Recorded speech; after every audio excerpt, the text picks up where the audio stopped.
मुंबईच्या वरळीमध्ये hit and run घटनेमध्ये नाखवा कुटुंब हे पूर्णपणे उद्ध्वस्त झालेलं आहे। 2 मुलं जी आहेत ती आईच्या मायेला पोरकी झालेली आहेत आणि हातावरचं पोट सुद्धा उद्ध्वस्त झालेलं आहे।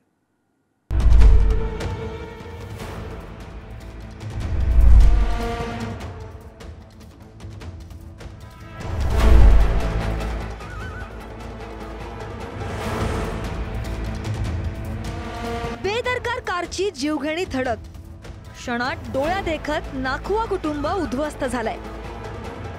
आठवडाभराच्या कष्टानंतर थकलेली मुंबई सुट्टीच्या दिवशी साखर झोपेत असताना वरळी गावातलं मासे विक्री करणारं नाखवा दाम्पत्य मुलांची झोपमोड न होऊ देता विक्रीसाठी मासे आणायला गेलं होतं।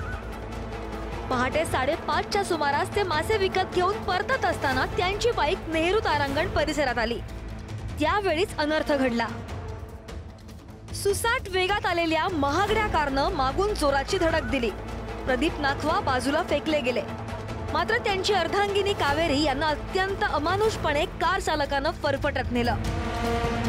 आपण आता ॲट्रिया मॉलच्या ह्या ठिकाणी आहोत आणि आपण या ठिकाणी ही गाडी पाहत असू तर याच गाडीला धडक देऊन या गाडीवरती नाखवा दाम्पत्य आहे ते सकाळच्या सुमारास ससून डॉक या ठिकाणी मासे घेण्यासाठी गेलेले होते आणि त्या ठिकाणाहून परत येत असताना सकाळी सुमारास 5:30च्या दरम्यान हा जो अपघात आहे तो घडलेला आहे। या गाडीला मागून 4 चाकीने धडक दिलेली होती आणि त्यानंतर वाहन चालक जे दाम्पत्य होते ते पुरुष त्यांच्या बोनेटवर गाडीच्या बोनेटवरती पडले आणि त्यानंतर तिथून पळ काढत असताना या ठिकाणी वाहन चालकाने फरफटत नेट त्या महिलेचा मृत्यू आहे तो झालेला आहे।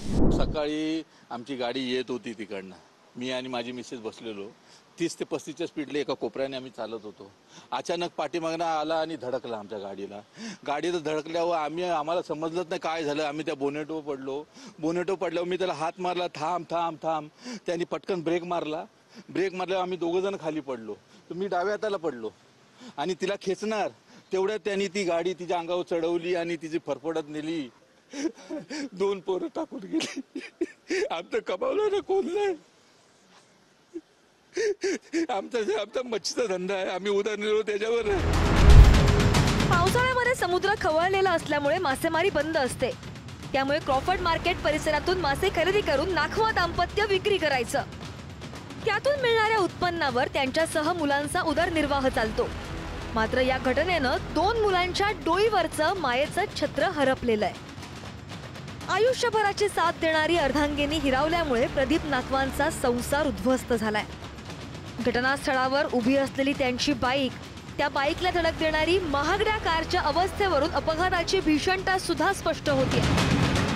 ॲट्रिया मॉलच्या समोर हा संपूर्णपणे अपघात घडलेला आहे आणि या अपघातातली गाडी आहे ती आता वरळी पोलिसांनी हस्तगत करण्यात आलेली आहे। वरळी पोलिसांकडून या गाडी चालकाला देखील ताब्यात घेण्यात आलेला आहे। आज सकाळी 5 वाजल्याच्या सुमारास ही गाडी आहे, या गाडीने दुचाकीवरती स्वार असलेल्या नाखवा कुटुंबियाला जोरदार धक्का दिला आणि यानंतर ह्या धडकेमध्ये या एका महिलेचा देखील मृत्यू हा झालेला आहे। या अपघातामध्ये वाहन चालक असलेले नाखवा हे या गाडीवरती उडाल्याचं देखील पाहायला मिळतं आणि बोनेटवरती उडून आपण या काचेवरती देखील ते आपटल्याचं पाहायला मिळतंय। या अपघातानंतर सुसाट कार दामटवत आरोपी मिहिर पळून गेला। त्यानं कलानगर परिसरामध्ये कार उभी करून रिक्षानं पलायन केलं। पोलीस त्याचा शोध घेत आहेत, मात्र कार चालकासह मिहिरच्या पित्याला पोलिसांनी ताब्यात घेतलंय। वरळी पोलीस ठाणे येथे गुन्हा नोंद करण्यात आला आहे। या घटनामध्ये जे गाडीमध्ये 2 व्यक्ती होते त्याच्या एकाचे नाव आहे राज ऋषी विडावत आणि दुसरा मिहिर राजेश शाह। त्याबाबत अजून तपास चालू आहेत आणि गाडीमध्ये ही 2 व्यक्ती होते। आम्ही ते सर्व जे काही एव्हिडन्स आहे ते गोळा करत आहेत आणि त्याप्रमाणे पुढील कारवाई इन्व्हेस्टिगेशनच्या दरम्यान होतील। मद्यपान केल्यानंतर सोबत ड्रायव्हर असताना सुद्धा लॉंग ड्राईव्हचा श्रीमंती अट्टहास हातावरचा पोट असलेल्या नाखवा कुटुंबातील कावेरी यांच्या जीवावर बेतलाय। त्यानंतरही पश्चाताप होऊन पोलिसांसमोर आत्मसमर्पण करण्याऐवजी आरोपी मिहिर पसार झालाय। त्याला पोलीस शोधतायत, मात्र या शहरात खरंच गरिबाचा जीव इतका क्षुल्लक झालाय का? श्रीमंतांना त्यांच्या कुटुंबाविषयी जरा सुद्धा माणुसकी दाखवावीशी वाटत नाही का? हे प्रश्न सुद्धा उपस्थित होत आहेत। मुंबईहून अजय माने, निखिल चव्हाणसह रशिदी नामदार, पुढारी न्यूज।